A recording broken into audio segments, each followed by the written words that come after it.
The Palm operating system was used on many PDA devices in the late 90s to late 2000s. Their largest point of popularity was in the early 2000s, where many a professional would use these to document notes, keep track of events, and more. They were fairly innovative for their time, utilizing a full touchscreen and functions that lived up to, and in some cases exceeded, expectations. It certainly fit the acronym, being a very useful personal digital assistant, though you could show it public displays of affection if you really wanted to. PDAs are largely seen as obsolete these days because of how accessible smartphone devices became, but it's worth considering that the Androids of today were the PDAs of the past. These came with some pre-installed software such as a calculator, address book, notepad, to-do list, and a few more. The experience could stop there if the user wanted it to, but for those wanting a bit more from the device, there were also user-developed PRC files to download, which could be anything from a wide range of different applications built for the device. At the end of the day, you could sync your Palm device to a PC through a specific USB cable that had either a cradle attached or an inline button that would activate computer software to connect to the device. While charging the device, you could then see the documents you've made on the device when you were on the go. However, this did require software. There was no way to openly view the documents through the device like a USB would through an Android. Having the option to transfer these files over to a PC made the Palm feel like a compact laptop that could easily fit in your pocket. Of course, a device with writing and documents in mind would need a way to type. There is an on-screen keyboard, however there exists a handy application that lets you program certain movements in this lower half of the screen, known as the graffiti pad, which was an alternative for those who felt more at home writing physically like with a pen or pencil. You could even configure your own writing style for certain attributes. From there, you did have another option being the ultra-slim keyboard, which would cradle the Palm and activate its keyboard for use with it. It did require a PRC install to use, as it was created after the model was launched. At least that's the case for the Palm M515, which is the Palm I happen to own. Installing PRC files is very easy, once you've installed the Palm desktop software. Out of the box, the software no longer works on modern computers, however there exists a patched executable online which I'll link in the description that works just fine on my Windows 10. After downloading a PRC file, all you had to do was double-click on it, and it would be added to a queue for transfer to the PDA. All you then had to do was connect the Palm through its USB and press the sync button. The Palm will make a sound to let you know it's been connected, then we'll begin transferring over the new applications. I've always considered obsolete tech a great resource for modifications, since the risk is far lower than anything new due to an understanding of the hardware and presumably smaller price tag. The Palm had many outlets in which to play around with the system, which allowed developers to create some pretty cool homebrew applications you could play on the go. With applications made from C and C++ coding via the Code Warrior Development Studio and PRC tools, users at home could pretty much do whatever they wanted with the handheld, provided they had the expertise to do so. While the device was free of anti-piracy measures, it was possible for developers to integrate their own protection for applications they made, which resulted in a huge flux of Palm apps that required you to pay past a limited free trial to demo the app. When it comes to getting these applications online today, you'll very likely come across many apps that ask you for a serial code to unlock the full features of the software. 99% if not more of these applications are abandonware and have no way to be unlocked anymore outside of tracking down the original developers and asking for a working key. With a 33 MHz processor, 16 MB of RAM, an SD card slot and display resolution of 160p, well, it was handy in 2002. When it comes to the Palm OS, most people would think of Palm models like the Tungsten or Cobalt, which are far superior to the M515. There are a lot of apps designed for the Palm that unfortunately I could not try out, since I do not have the required version of the operating system to run them. The highest the M515 supports is 4.1, which takes an unfortunate hit on its usability, but you can still have some fun with it. What we are missing out on though are emulators of many systems like the NES, Commodore 64, TurboGrafx 16, and several others through an emulator known as Little John Palm that requires version 5.0 or above. But with that said, we do get access to one Game Boy emulator that lets us play our favorite Game Boy titles, though unfortunately nothing above that, so we will not be able to test any Game Boy Color games. Still, just imagine how cool this would have been in 2002. The emulator I'm talking about is called Phoenix. At least I believe that's how you would pronounce it. This is an emulator that's been heavily optimized for the Palm, but that doesn't necessarily make it a worthy time investment, and of course it could run monumentally better on newer models of the Palm. The way you load ROMs is by using a conversion executable for Windows, though there does exist a Mac alternative. Just drag a ROM into the program known as gb2pdb.exe, and it'll make an installer for the Palm that will integrate itself to the Phoenix app. The first game I tried was Super Mario Land, being what I assumed to be not a very demanding, yet still very fun Game Boy title. Super Mario Land did not run at full speed at any point. The highest the game would run is at exactly 50% speed, more commonly ranging around 35% speed. Not exactly ideal, but nonetheless it's still quite playable. You might have noticed the absence of sound. The Palm M515 has nowhere near the sound capabilities of a Game Boy, so not only is this function disabled, I would assume it's next to impossible to replicate on the hardware. You might be concerned when thinking of a slow-moving Game Boy emulator because these games most frequently did not offer any sort of save feature. So would I have to always restart from the beginning of a game with this speed? If so, surely that wouldn't be worth the time. While Phoenix doesn't have a save state option as popularized on most modern emulators, it does have a continue feature called Run that allows you to pause the game, exit, and re-enter the emulator to continue where you left off. The function remains even after a hard reset, so as long as you're dedicated to one game at a time, you can play through entire games, it just might take a good while to do so. Phoenix has another good feature, which is key mapping. Total customization of the keys is given to the user here, which is a good sign for those playing games that might utilize different styles of gameplay. So I know we've talked a lot about Game Boy emulation for this video, but I do think it was worth it because, well, when it comes to games on the Palm OS, while there are a lot of options, the constant concern is trial periods, and finding games that are even worth your time in the first place. Because there is quite a bit of garbage floating around, and sometimes you'd see something you'd expected to be whipped up in an hour, charging a registration fee of $10 for the whole experience. This was a largely common practice back then too. Anyways, let's start in alphabetical order. First we have 3D Air Hockey. This is a nice introduction to Palm games as it utilizes the graffiti pad to play. It is a tad sensitive, but you get used to it rather quickly. There are multiple levels of difficulty, and even a breakout clone using the air hockey table. This is a really awesome game, which makes it such a shame that after 15 days of use, the application will refuse to play any more games, which is very annoying. Next is Bzzz. Here's a game that uses the touchscreen exclusively, having you draw this frog's tongue from the host to the fly buzzing above. Flies will disperse and clutter all over the place. If you don't get them in time, they'll fly down to take away some health points. Be careful of the wasp who will nab your tongue temporarily. Crazy Cube! Whoa, man, everything's so crazy! Alright, so you just gotta double tap solid colors grouped together to collect the most points. You can combine others to have a higher color count in pre-established groups. But hey, registration is fast and easy! That's not even adjusted for inflation. Where else can you find a bargain like that? Defender, a genuine official port of the arcade game. These were often sold in multiple packs of other arcade games like Joust, Robotron 2084, Sinistar, Spy Hunter, and more. I'd love to see how Joust and Sinistar played on the Palm. Anyways, the port isn't bad, but the screen being so zoomed in compared to the original arcade makes some obstacles somewhat unavoidable. Nothing major, but I guess in the early 2000s this would have been pretty awesome.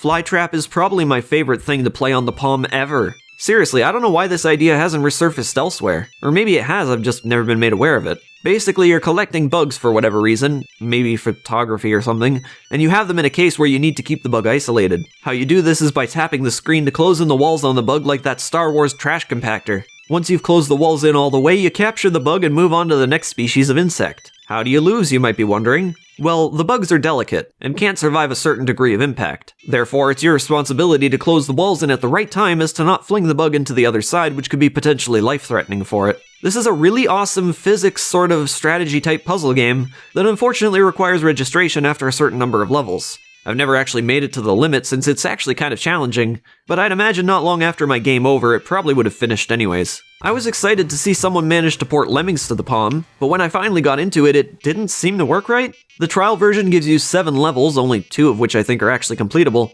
and you get all these abilities in the bottom right, but only 2 of them ever seem to work. Oh, I guess 3 if you count Explosion, which oddly sets every Lemming off instead of just the one I've selected. I've played Lemmings once or twice before, I'm not overly familiar with it, maybe I was playing it wrong?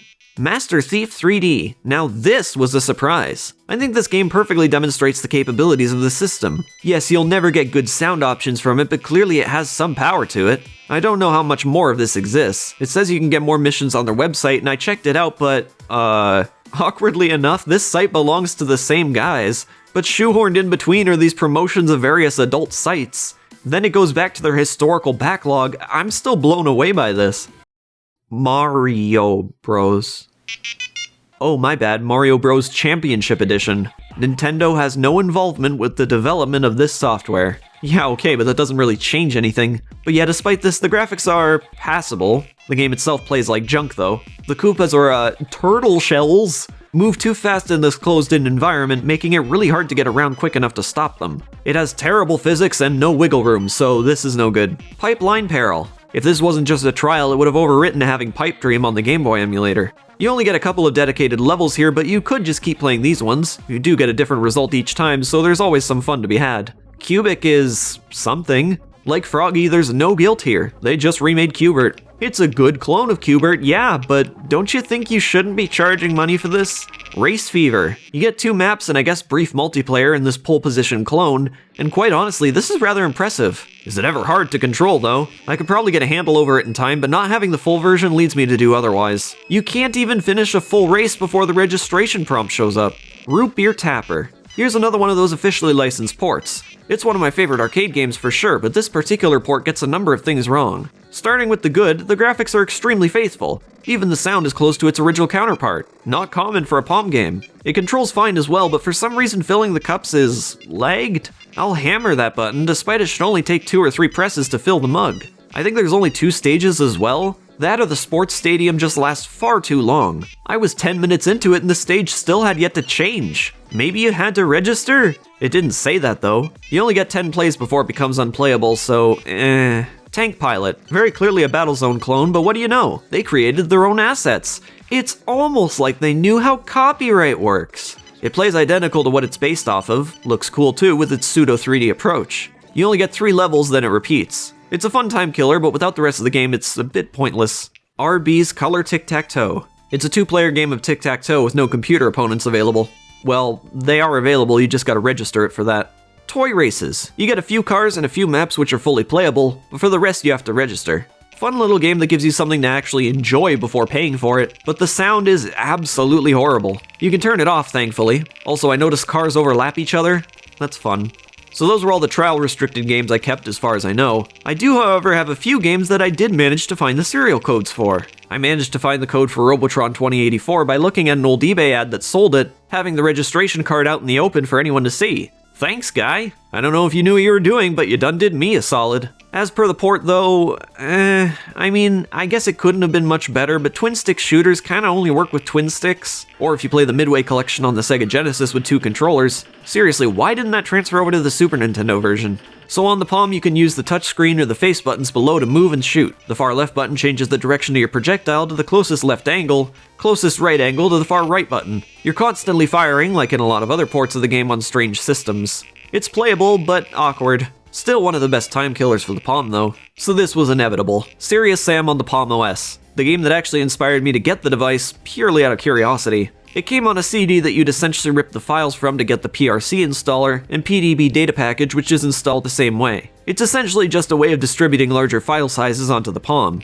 You know, it's funny, I actually reviewed this game, and at the end I said it was a waste of time, but, you know, it's not really that bad. I think to be honest, I've been tainted by the really subpar and generally boring games of the Palm. In terms of other Palm OS games I own through my own purchasing, I did remember that I have this game card of Rayman. I should probably mention that you could put these game cards into the SD card slot to load up a game that would install temporarily to your device until the card is removed. This uses some special format of SD, which I can't remember the name of, and I suppose I was off track from the Google searches I conducted. What you can take from this information is that these cards will not be read through a traditional SD card slot, despite the fact that they'll fit in just fine. I only remembered this game after I had taken down my setup for recording the Palm, so unfortunately we won't be taking much of a look at this one. It's basically the Game Boy Color version of the game with a fresh coat of paint and a level selection screen. It's quite decent for what it is. I might take a closer look at this some other day. The last serial unlocked game I have at my disposal is Zap 2016, a space shmup.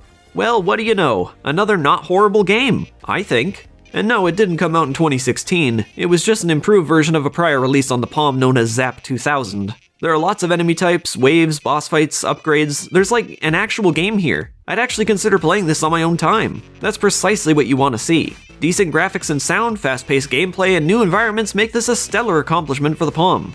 So those were the trial and registered games I thought were worth taking a look at. But honestly, there wasn't much more out there than what I just showed you, at least that I could find. However, we still get to take a look at the freeware category, being full games that were distributed at no charge. Argon V, maze-based shmup. Collect power-ups and shoot bad guys. Has some really unfair deaths. No sound, decent graphics. Astron. This is a Galaga solution for Palm gamers. Yeah, all 2 of you. Only real complaint is how the beam ship destroys your ship rather than steal it, so you can't get it back. That's pretty misleading with being a Galaga clone. Boulder. This is a remake of an arcade game called Boulder Dash. The game's alright. Screen tearing kinda hurt my eyes after a while though.